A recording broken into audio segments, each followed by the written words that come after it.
Well, I guess Behringer just likes to keep everybody guessing. So they just released a new update to the original X-Air app about 10 hours ago. I just updated it on my iPad, and you'll just see me open it here.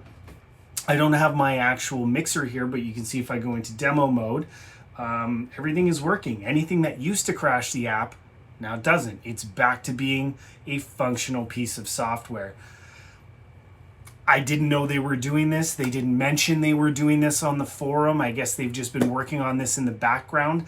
I don't know what this means for the MX Mix app. I have to presume they're still working on it. But again, I don't know. I'm just touching stuff here. So anyway, this is a piece of good news for all you people who need the working app right now. You're not interested in Mixing Station.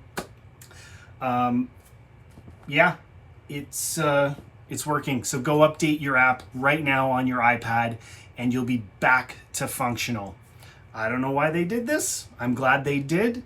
And I'll keep you updated as soon as I have more about the future of the MX Mix app.